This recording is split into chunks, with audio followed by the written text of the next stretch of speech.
Now draw the ball with the ellipse tool. Let's make a glare with dashes and trim paths. For that, make a duplicate inside shape layer and remove fill. Set up stroke.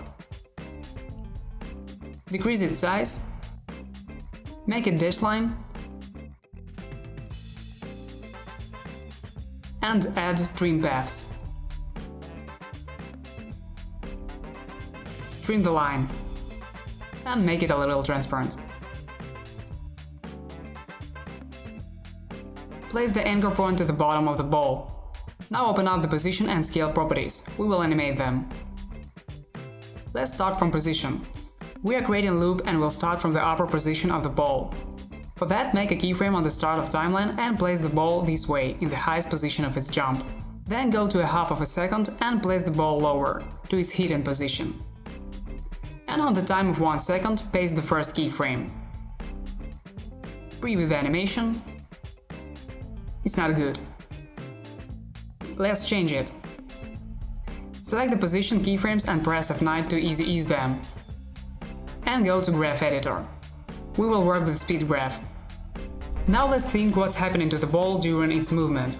In the very beginning it has the almost zero speed, which then smoothly increases and becomes maximum in the moment before hitting the trampoline. Then happens the hit and reflection of speed in opposite direction.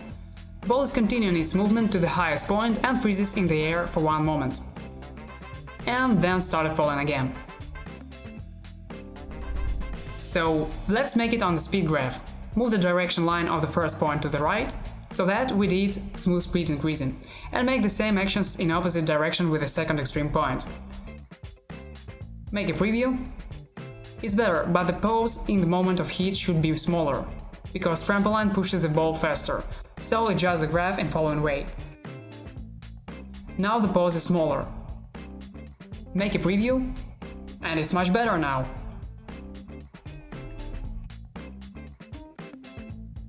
So we're animating the ball and there is no squash and stretch at the moment. Let's create it by animating scale property. On the first frame, when the ball is in its highest position, leave the value of 100, since almost no forces affects the ball. Maximum speed is reached in the moment before hit. So move to 2 frames before hit, switch off dimensions dependency and stretch our ball. The important thing while animating scale property is that ball should have the same volume during its movement, so if we increase the one parameter of scale by 20%, we have to decrease another by the same value. The maximum squash must be in the moment of hit. Change to 120 and 80. And after the hit, speed is reflecting in opposite direction. And the ball stretches under the influence of this force, so 2 keyframes after the hit we need to stretch the ball. And another extreme point, 100, 100. So we're almost done. Everything looks much better, but let's create easings for scale properties. During ball movement from its highest position to lowest, speed smoothly increasing, so the transition graph between circular and stretched states should have a similar look to position following graph. So select the extreme points and grab them in this way. Be careful, we have to edit 2 graphs as property consists of 2 values, and make the same thing with the second extreme point. Play the animation, and it's look really good.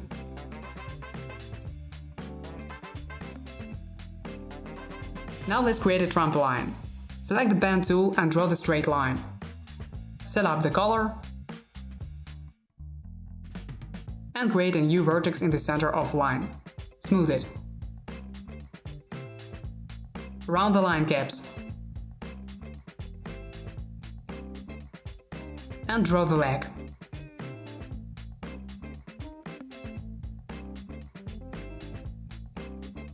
Now let's animate trampoline reaction on the hit. Unfortunately, bounce expression can't be applied to path property, so we have to do that manually. Move trampoline upper, move to 2 frames before the hit, and make a keyframe on the path property of trampoline. In the moment of hit, arc the trampoline this way. Now 2 frames further, and arc the trampoline in opposite direction. Let's make a few oscillations and decrease the amplitude with each next keyframe, and the last 2 we will make with a larger interval to make them fade. Now easy the keyframes by pressing F9 and make a preview. Looks pretty nice. And animate the leg. We will also animate its path properties in the same time with trampoline distortions.